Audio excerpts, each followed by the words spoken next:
106.5.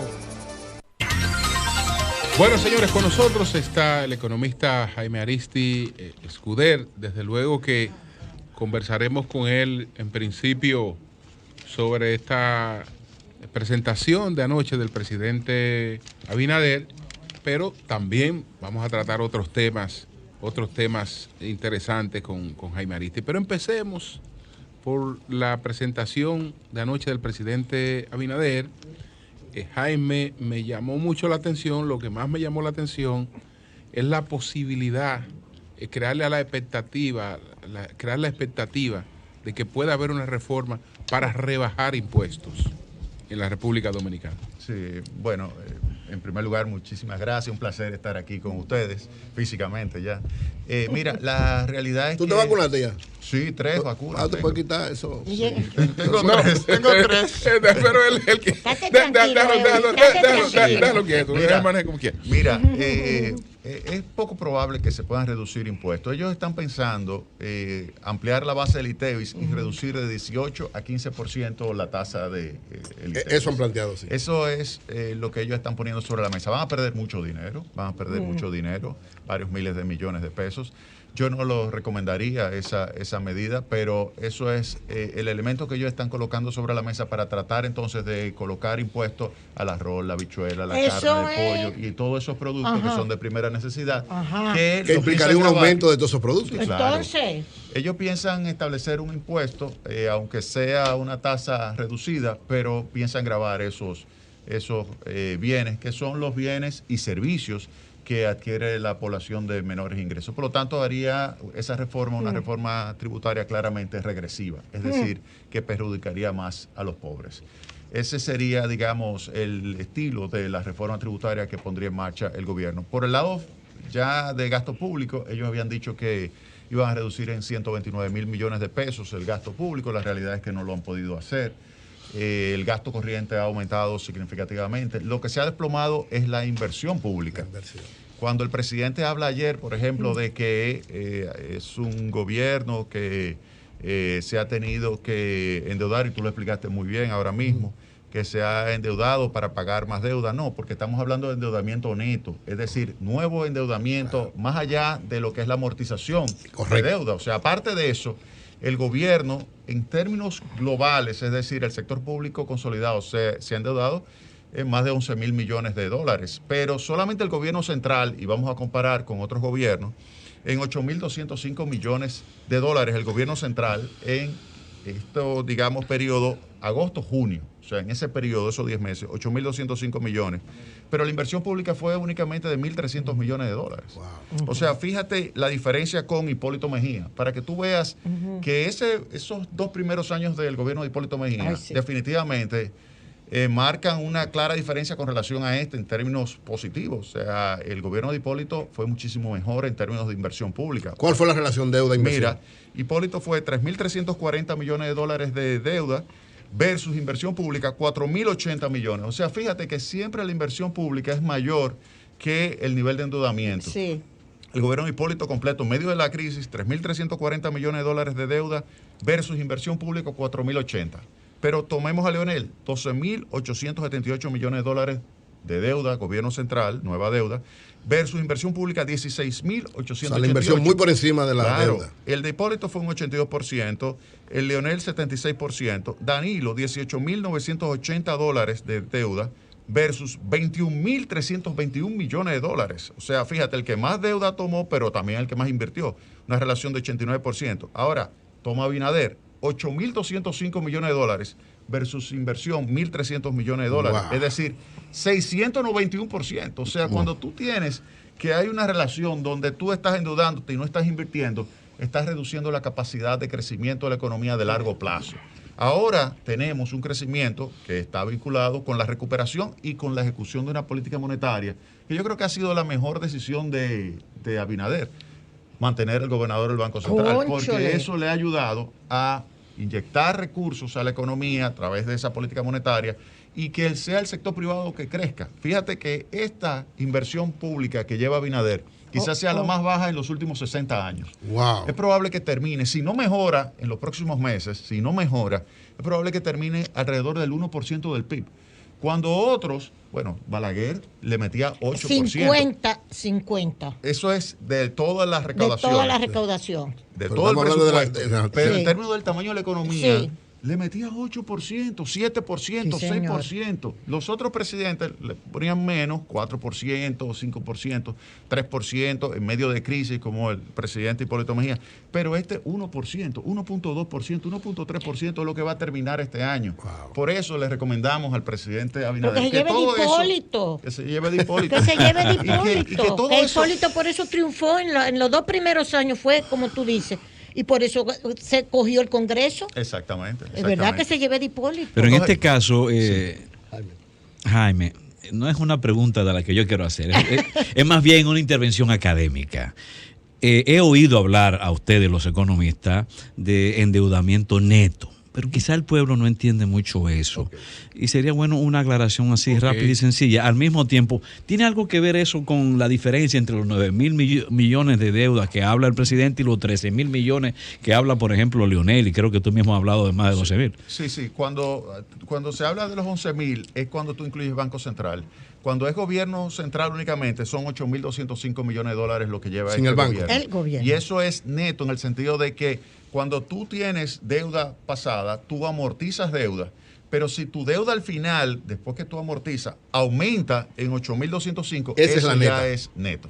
Es nueva. Es decir, que el presidente incurre en un error de cálculo cuando pone el porcentaje que ha destinado a cubrir los compromisos de la deuda, como todas las porque eso no aumenta la deuda.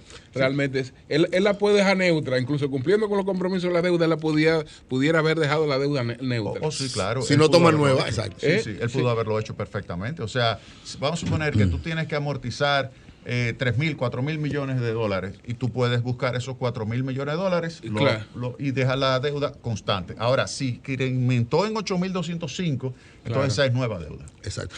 Jaime, ¿qué explica que no hayan podido, tienen dinero suficiente, lo han podido conseguir, el no poder invertirlo?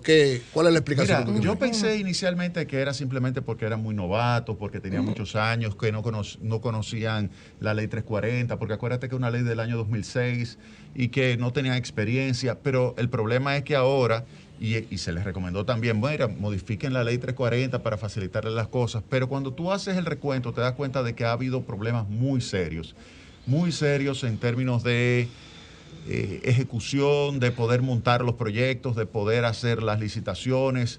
Hay algunas licitaciones, y él mencionó que se hace transparente. Bueno, mire, yo creo que él tiene que tener cuidado, porque esa es una tecla que hay que evitar tocarla mucho, porque ya hay casos claramente de que no se han cumplido con lo que se establece en la ley 340, no se han cumplido con los plazos, se han definido como procesos de excepción cuando no debe ser de excepción. O sea que esa tecla hay que tener mucho cuidado. Entonces yo creo que aquí hay un problema de ejecución serio que le impide al gobierno poder montar los procesos y poder poner en marcha esto. Fíjate lo siguiente, el presidente habló de un conjunto importante de proyectos, pero ninguno de esos ha comenzado y son los mismos proyectos que dijo hace un año.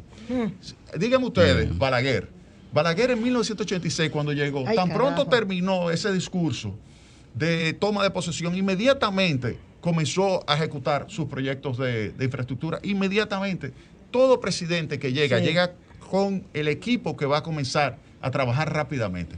El problema de este gobierno es que ha sido sumamente lento en poner en marcha esos procesos de inversión. O puede ser diferente. El problema es una cantidad de numeración de proyectos que no le dan tiempo ni siquiera a hacer las licitaciones correctamente. No, a propósito de eso, entonces, Jaime. ¿Para qué toma tanta deuda?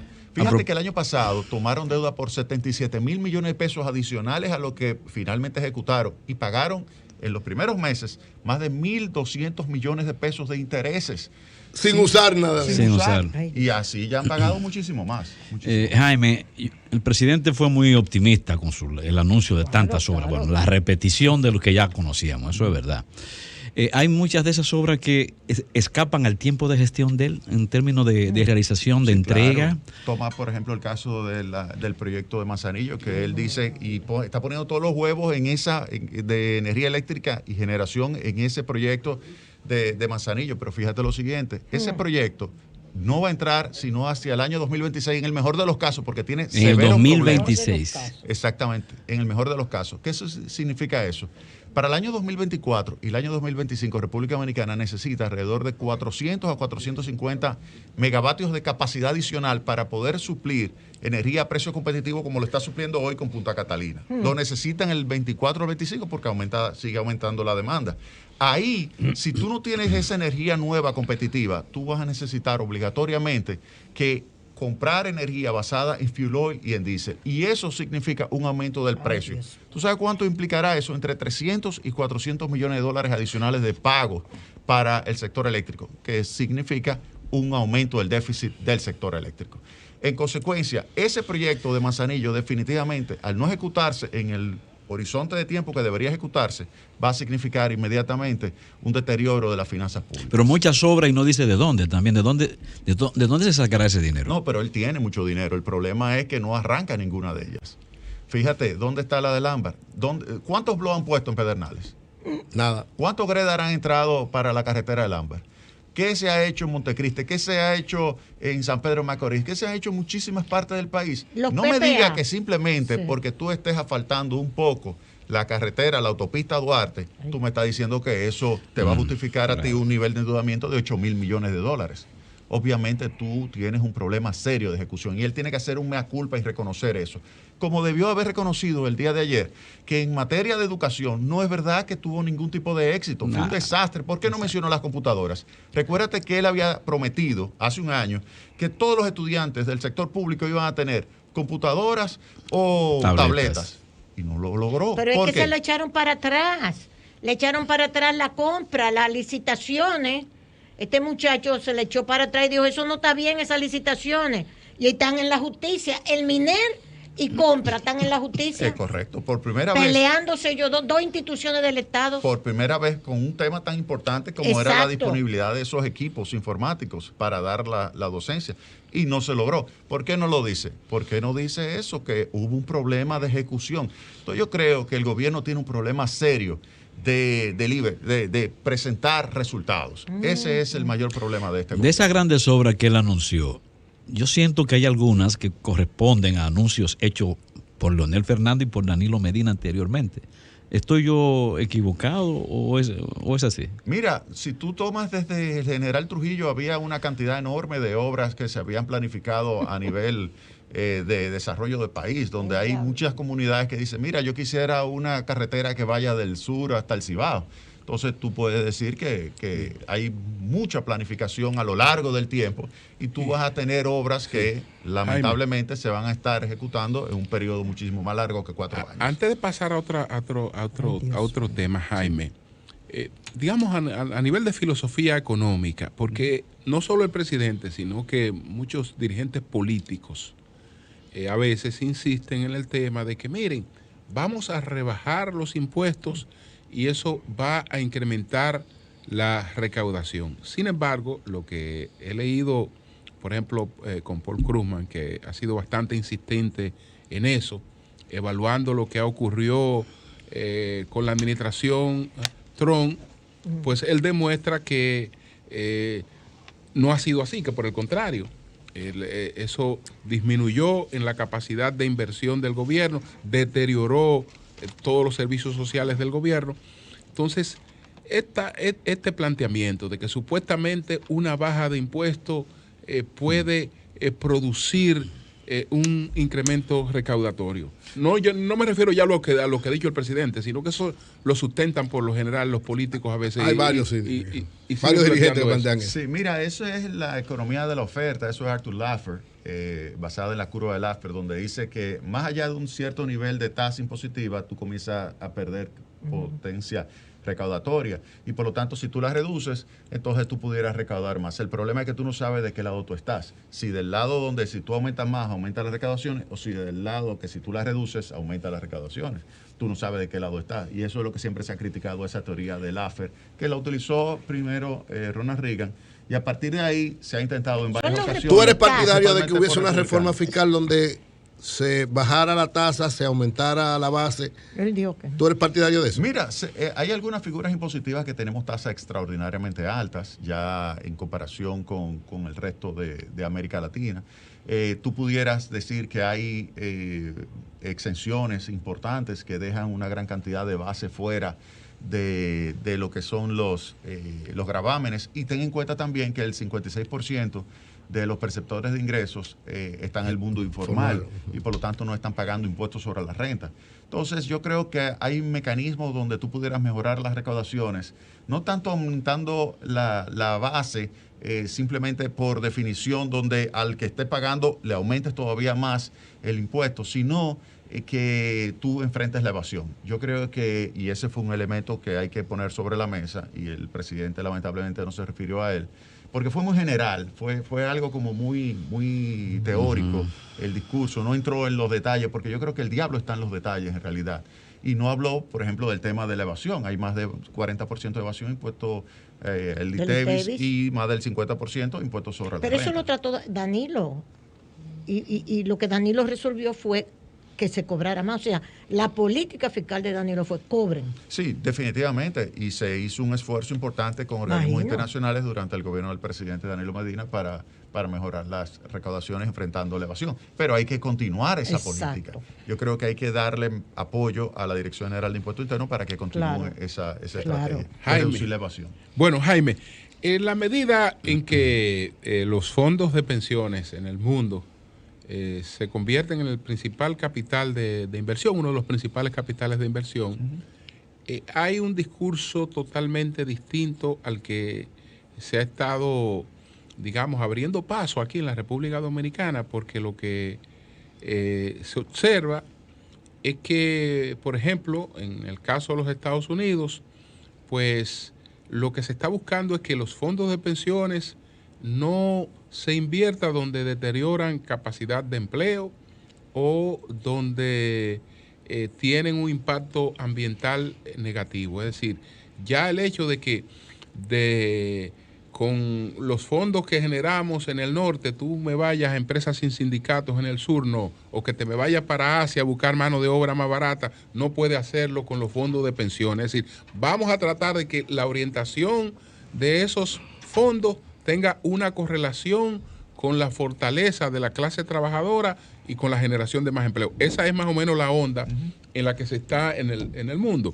Nosotros estamos aquí en otra, aunque sea minoritaria, pero en otra, de que supuestamente si se produce una distribución de un porcentaje, se habla de un 30%, de los fondos de pensiones, eso tendría un impacto que mejoraría a los afiliados, que eso sería una gran reivindicación para los afiliados. ¿Tú cómo ves esto?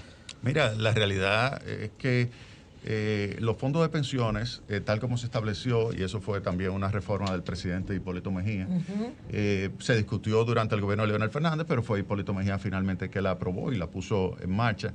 Los sistemas de pensiones basados en capitalización individual han generado un ahorro importante para la economía dominicana, alrededor de 800 mil millones de pesos, y eso ha favorecido, sin lugar a dudas, 700 mil millones de pesos, y eso ha favorecido, sin lugar a dudas, la capacidad de inversión, y eso obviamente que se traduce en un aumento del crecimiento de la economía. Si tú tienes que el crecimiento promedio ha sido 5% en los últimos años, desde por ejemplo, 2000 hasta el presente, de ese 5%, 1% ha sido producto por los fondos de pensiones, es decir, que alrededor del 20% se explica por el ahorro de esos fondos. Eso es un elemento sumamente positivo que se traduce en un aumento del nivel de empleo y además en una reducción de la incidencia de pobreza. Tú puedes asociar el desarrollo de los fondos de pensiones basado en capitalización individual, que es la cuenta que ustedes tienen ahora guardado cada uno.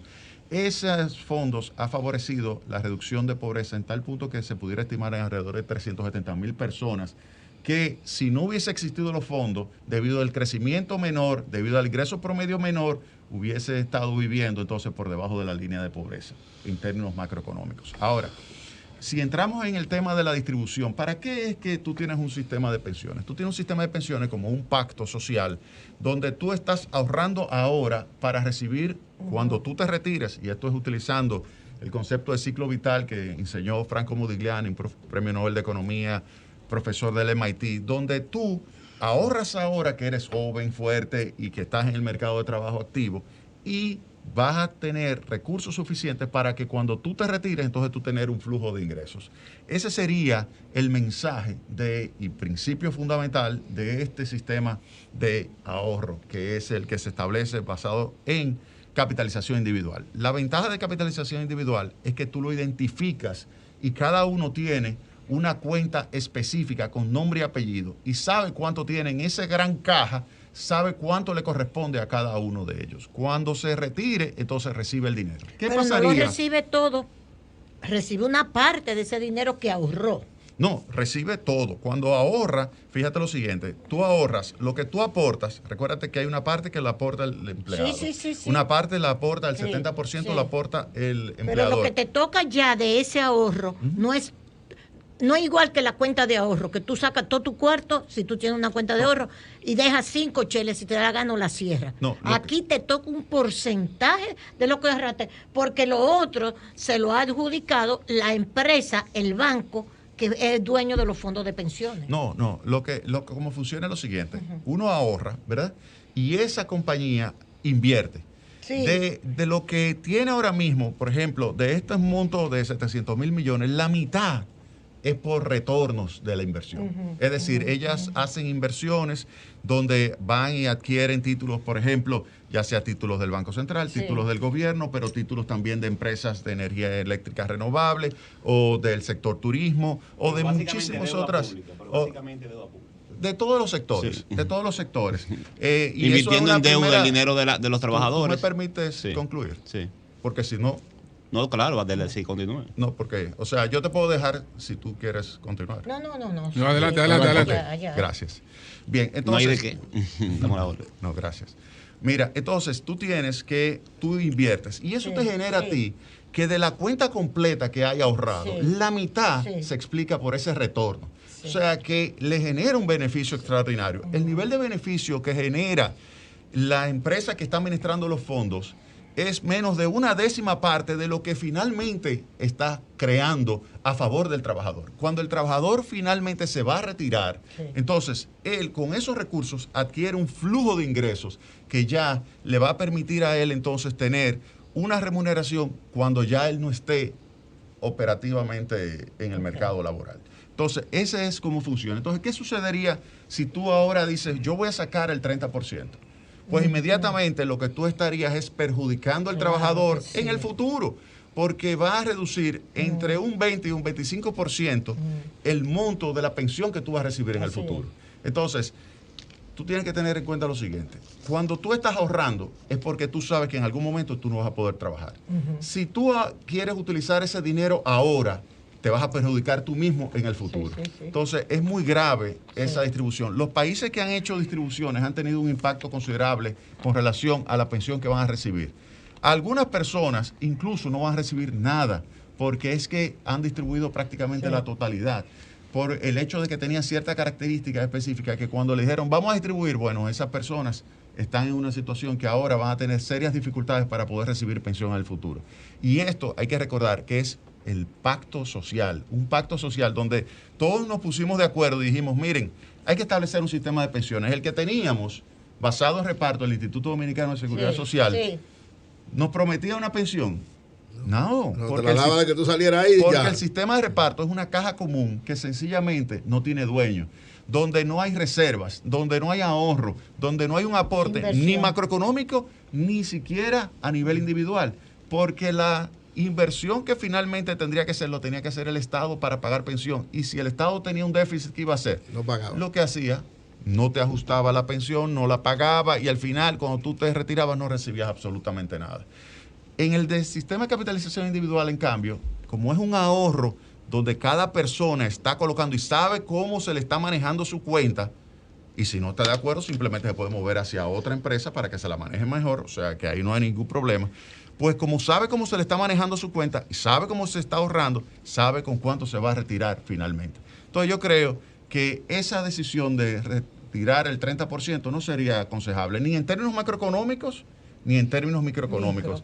Sería tú clavarte tú mismo un puñal contra tú, pero anciano. Imagínate lo siguiente, tú, Martínez Pozo, joven, trabajador, que está acumulando, ¿tú tomarías una decisión en contra de tu papá? No. No. Imagínate tú ahora, ¿cuál es el anciano que tú más quieres? Claro. No es tu papá, eres tú A ti mismo. Claro, claro. Entonces, si tú no tomarías una decisión en contra de tu papá, ¿tú crees que tú la tomarías en contra de ti mismo? No debería. Entonces, ese es el mensaje. Tú tomar ahora una distribución del 30%, es tú, joven, fuerte, trabajador, Así tomar una es. decisión en contra de Martínez Pozo, anciano. Pero sabes que de todas maneras cuando a mucha gente se le plantea esa Claro. posibilidad, Lo le quiero. ilusiona, porque dice, bueno, Lo quiero ahora. como Yo yo lo quiero ahora. no sé para cuándo me va a tocar esto, O si me lo van yo a dar. prefiero algo ahora, etcétera. Y Claro. bueno, Pero eso es lo mismo. Fíjate, yo le expliqué a mi hijo, cuando tenía 5 años, yo le expliqué el concepto de tasa de interés de la siguiente forma. Yo le dije, ¿tú quieres una barquilla ahora o quieres 2 barquillas mañana? Me dice, yo quiero la barquilla ahora.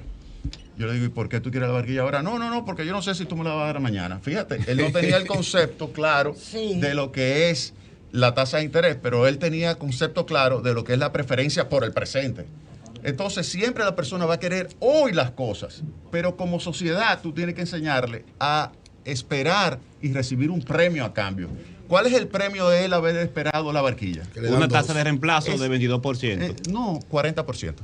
Pero si tú dices que tú le vas a dar otra barquilla, ese es un premio que estarías recibiendo. Ahora, volviendo al tema de la tasa de reemplazo, si tú quieres aumentar la tasa de reemplazo, tú sabes lo que tú tienes que hacer. No, pero ¿de cuánto sería, por ejemplo, la No, tasa de reemplazo para un adelante, trabajador la de 20 mil pesos? ¿Con cuánto se pensionaría? Porque ese es un tema, la gente está preocupada en medio de la pandemia y ha pasado, por ejemplo, el mismo sistema de capitalización individual se desmontó en Chile, se está desmontando. La gente está preocupado por el monto con el que se va a retirar. Es una preocupación Esa es, legítima de claro. la gente. Y la Fundación Juan Bosch ha presentado un estudio donde habla de las altas ganancias y rentabilidades que tiene las AFP con las inversiones que hace del dinero de los trabajadores en deuda pública, porque al final es prestándole al mismo trabajador, porque la deuda pública es dinero del pueblo. Entonces, de esa inversión, la mayor ganancia la tienen las AFP. Y además que de ahí sale el dinero de la administración de la misma AFP, los costos, y lo que le está quedando al trabajador es muy poco lo que la gente está viendo. Entonces le hace ilusión tener mejor un chin de dinero ahora que prácticamente nada en el futuro. Esa es la preocupación de fondo de mucha gente. Pero es incorrecto. Ok. Fíjate una cosa, cuando tú señalas que están ganando más las AFP con relación, es totalmente falso. Ten en cuenta lo siguiente, por cada peso que gana una AFP, tú generas 13, 14 pesos a favor de la persona y su cuenta individual. En primer lugar, ahí están los números con relación al retorno. Luego tú tienes que tener en cuenta lo siguiente, las personas siempre van a preferir, por eso puse el ejemplo de mi hijo de 5 años, que ahora mismo estudió en matemáticas y finanzas en los Estados Unidos y trabaja en un banco de inversión, o sea que le sirvió la lección. Le sirvió la lección de que era preferible posponer el consumo y pensar hacia futuro. Entonces, pero aquí el punto clave es el siguiente. Tú tienes lo que es clave, importantísimo, es la capacidad de poder generar un flujo en el futuro. Si tú tomas ahora y distribuyes y tú dices, no, vas a recibir ahora en el presente y te hace ilusión tener ese dinero, y tú me dices, no, pero es que la tasa de reemplazo es bajita. ¿Cuál sería la tasa de reemplazo si tú tendrías ahora unos chelitos con ese 30% del presente? Sería todavía más bajita. Fíjate lo siguiente, en Chile se ha desmontado y va a caer entre un 17 y un 22%. En Perú, alrededor de 25%. Sí. Cuando más joven es el sistema, peor es el golpe. Claro. No es que el retiro de los fondos no es una opción de desesperación de alguna gente, pero técnicamente no es una opción el retiro del 30%. Pero te comparto la inquietud, porque por ejemplo, todo el que está aquí de alguna manera es pluriempleado. Nadie está planificando su vida, retirarse con lo que le va a dar el sistema de pensiones. Nadie de los que están en esta mesa. ¿Tú sabes con el mejor de su salario. Pero tú sabes qué ellos pudieran hacer. Nadie está planificando su vida con pensiones aquí. Nada. Pero oye lo que tú puedes hacer. Tú puedes aumentar. Lo que pasa es lo siguiente. La tasa de reemplazo, que es de 40%, pudiera aumentar si aumentase la tasa de aporte. El problema es que el aporte es muy bajo. Es 8.2%. Todos ellos pudieran mejorar. Y tú dices... No están contando con eso. ¿Con qué están contando? Con ahorro adicional. ¿Y por qué no toman? Con pluriempleo. No, pero pueden hacer, pero cuando se retiren, ellos pudieran hacer aportes adicionales. Y yo creo que ese es uno de los temas que habría que poner sobre la mesa. Mira, República Dominicana tiene una de las tasas de aporte más bajas de la región. Y tiene una de las tasas también de retiro, una de las edades de retiro más bajas, tiene 60 años. Entonces otros países tienen 65 años. Si tú haces esas modificaciones, donde aumenta la tasa de aporte, donde tú modificas la edad de retiro, tú puedes aumentar la tasa de reemplazo y tener todavía mayor capacidad de ingreso en el futuro. Ahora, lo que sí es importante, y eso hay que reconocerlo, es que esas empresas tienen una capacidad extraordinaria, y por eso existe el sistema financiero, de poder generar un retorno muchísimo más elevado que el que se pudiera generar directamente si fuera cada uno de nosotros que colocáramos ese dinero. Porque hay economía de escala. Cuando tú tienes un experto y además economía de escala en la colocación de inversiones, tú tienes la capacidad de generar un mayor nivel de recursos para los fondos. ¿Por qué tú crees que estos expertos en todos esos años, que son especialistas en inversión, básicamente su especialidad ha estado relacionada con usar el dinero de los trabajadores para invertir en deuda? No, pero no solamente en deuda. Fíjate lo siguiente. Y son tan expertos en generar producción. No. Fíjate lo siguiente. Es que no es en deuda. Ahora tú tienes una distribución donde digamos, el destino principal es Banco Central y Hacienda. Pero al inicio no eran esas entidades. Incluso se modificó la legislación y la normativa para poder darle cabida a ese tipo de títulos. Inicialmente eran otro tipo de títulos. ¿Y pero por qué se ha quedado en ese renglón de inversión? Se va a ir, oye bien, se va a ir diversificando.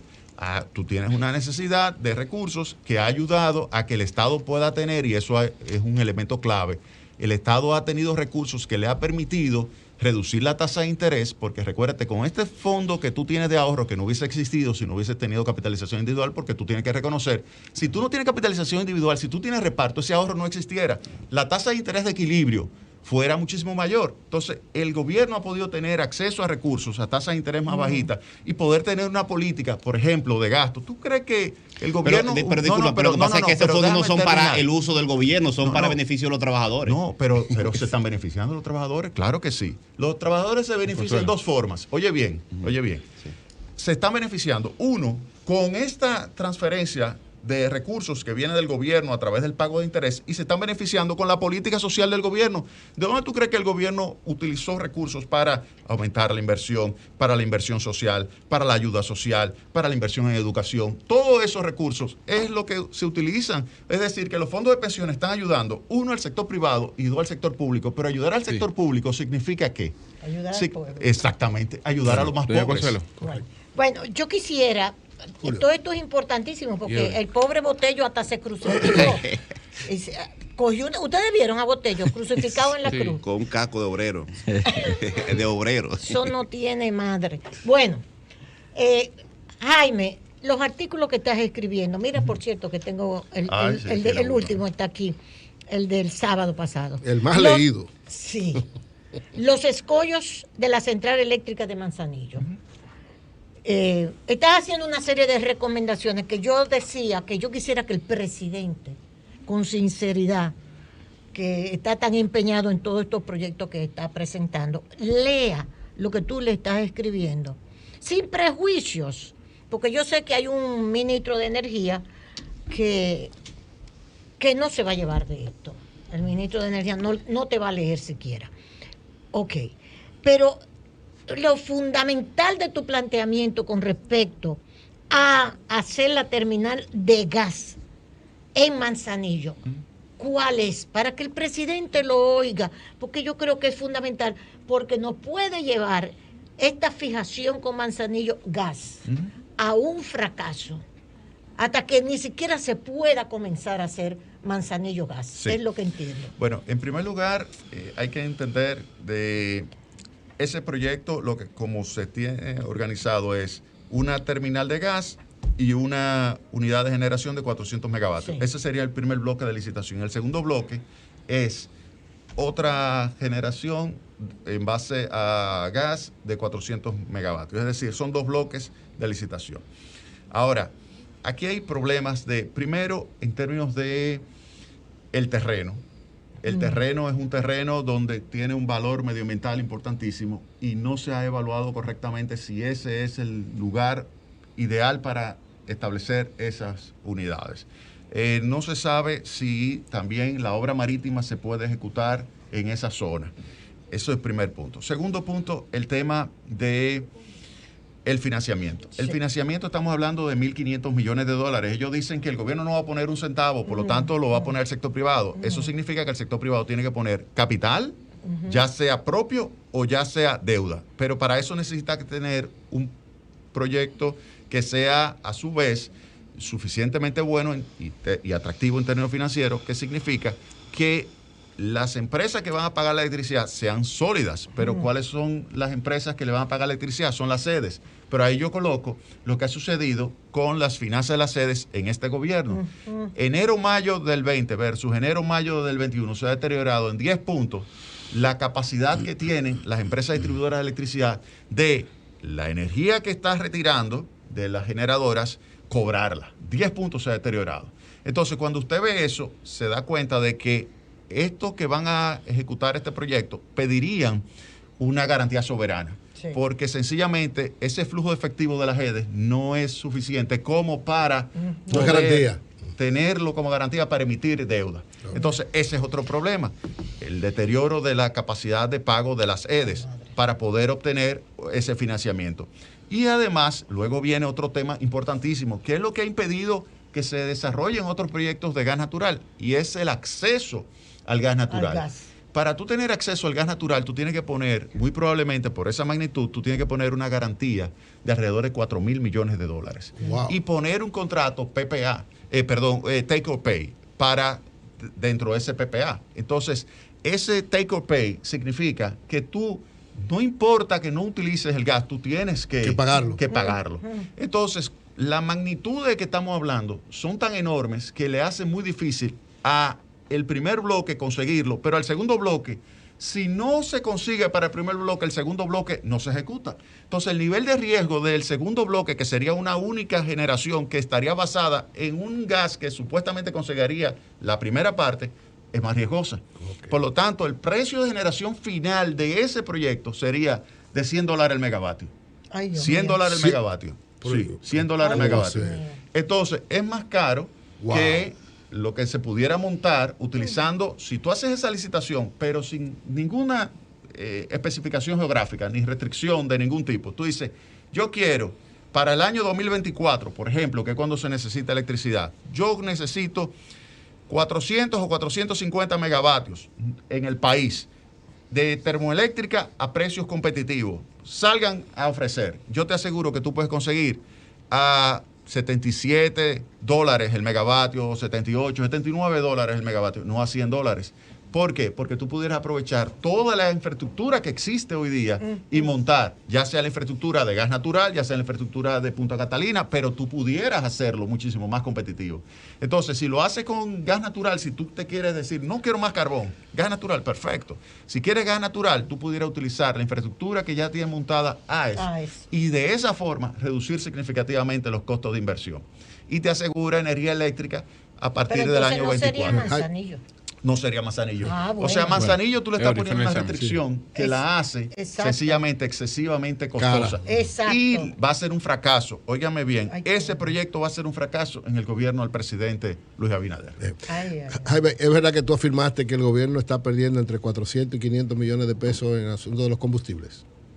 Mira, sí, mira lo que sucede. Explícame. El eso. gobierno tiene un subsidio semanal. ¿Perdiendo o subsidiando? Subsidiando. Subsidiando y Ok, perdiendo. sí, exacto. porque Sí, cuando tú lo subsidias, supuestamente tú lo vas a recuperar, pero tú no vas a recuperar nada. Exacto. O sea, es una pérdida. 400 millones. El punto es, ¿quién se está beneficiando de ese subsidio? Por ejemplo, vamos a suponer que Eury tiene una casa con piscina y tiene además un jacuzzi anexo a esa casa. Ojalá yo. Sí, sí.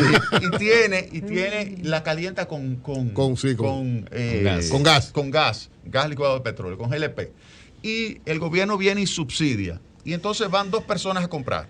Va Eury a comprar con un tremendo tanque grande que se la llevan hasta su casa, el gas. Y una doñita que va con un tanquecito de 25 libras a que se lo llene. Los dos van a recibir, por cada galón que reciben, van a estar recibiendo el mismo subsidio. Sí, ahora, Eury está recibiendo 20, 30, 40 veces más subsidio que a la doñita. semana que la doñita. Por lo tanto, estos 400 millones de pesos que mencionó el presidente ayer, ¿quién se está beneficiando más? Los que más tienen. Los más ricos. Entonces, esa es la explicación. Entonces, esa es definitivamente. O sea, que están subsidiando a los más ricos. Exactamente. Entonces, es preferible. ¿Qué tú planteas entonces ante eso? No, pero yo prefiero subir los precios, que se ajusten y coger ese excedente, esos 400 Y millones. destinarlo socialmente. Exactamente, a los más pobres. ¿Y cuál es la suerte del aumento salarial en el sector público? Porque no se mencionó en el discurso de ayer. No, lo mencionó, pero como privado. logro. Privado, pero a nivel público, que además sabemos que fue un espejismo eso. sabes qué pasa. Entonces, ¿cuál es el horizonte que tú ves? Porque no lo vi ni en el discurso ni en las discusiones recientes del gobierno. No lo dijo él, pero lo dijo Seara. Él lo condicionó a que se ejecute la reforma tributaria. O sea, cuando yo le Sí, escribí... lo dijo aquí mismo. ¿verdad? Lo dijo Aquí, mismo, ¿verdad? sí. Lo dijo aquí. Exactamente. Sí, lo dijo Seara, pero el cuando- presidente no habló absolutamente Ahora, con nada. relación al salario, tú lo explicaste Sí. muy bien, Eury. Mira, el salario, lo que aumentó el salario mínimo en realidad no fue 24%, fue en realidad 14%, porque el 59% que se debería haber registrado de aumento en la mediana empresa nunca existió. Nunca existió. Porque esas empresas grandes, que antes eran grandes, en realidad eran pequeñas y medianas. Cuando tú haces el ajuste de todos esos movimientos, que es lo que se conocería como una matriz de Markov de movimientos, y yo le puedo decir cómo calcularlo, se puede hacer de tal manera que cuando tú haces el nuevo cálculo te das cuenta de que en el mejor de los casos el incremento promedio fue de 14%. Bueno, pues muchas gracias a Jaime Aristi Bueno, Escudero. ay, Muchas brillante, gracias. Jaime. brillante, una clase Muchas de gracias, economía. muchas gracias. Gracias, profesor. Gracias a ustedes. Me preocupa más Cambio a fuera. mí, me preocupa más.